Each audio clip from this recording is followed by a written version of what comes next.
సంవత్సరాల నుంచి ఉన్నాము. ఇది మా తాతల ల్యాండ్. మామూలుగా మాకు అప్పుడు తెలియక తక్కువలో అమ్మేసుకున్నాము. కొద్దిగా జాగా ఉంది కాబట్టి బతుకుతారు కానీ డబ్బులు పెట్టుకొని బతుకుతున్నాము.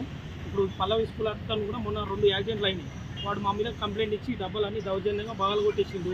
మేము అంతా ఇప్పుడు బతుకుతారు, మాకు ఏం కావాలో ఒక నోటీస్ లేదు, ఏం లేదు. కమిషనర్ వచ్చి నిన్న ఈవినింగ్ వచ్చి చెప్పాడంట, మాకు 2 డేస్ టైం కావాలని చెప్పినాము. లోకల్ లీడర్లకు కూడా చెప్పాము అన్న 2 డేస్ టైం కావాలని. సరే వాళ్ళు మాట్లాడతామన్నారు. వితౌట్ నోటీస్ ఏం లేదు. మేము బయటికి వెళ్ళాము, బండి మీద బయటికి వెళ్ళాము. వచ్చేసరికి ఇట్లా మొత్తం గులగొట్టి పాడేశారు. మొన్న పల్లవి స్కూల్ కాడ 2 యాక్సిడెంట్ అయినాయి. మా ఊరిలో చనిపోయారు. లారీలు ఎక్కించిన బస్సోడు గుద్దిండు. పల్లవి స్కూల్ బస్సోడు గుద్ది 2 చనిపోయారు. దానికి ఏం పట్టింపు లేదు.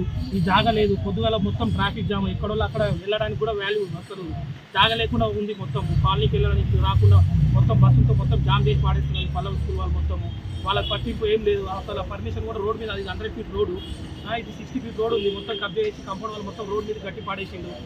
అక్కడ బస్సులు కూడా లోకల్ పబ్లిక్ దిగడానికి లేదు. స్కూల్ టైమింగ్స్ మేము మా పిల్లలను వదిలేసుకోవడానికి కూడా టైమింగ్ లేదు. మొత్తం ఫుల్ జామ్ చేసి పాడేస్తున్నారు. మా మీద కంప్లైంట్ ఇచ్చింది. ఇప్పుడు మా బతుకు ఎవరు ఇస్తారు? పల్లవి స్కూల్ వాళ్ళు ఇస్తారా? ఎవరు ఇస్తారని నేను ఎక్కడ వేసుకోవాలి? పల్లవి స్కూల్ వేసుకోవాలి.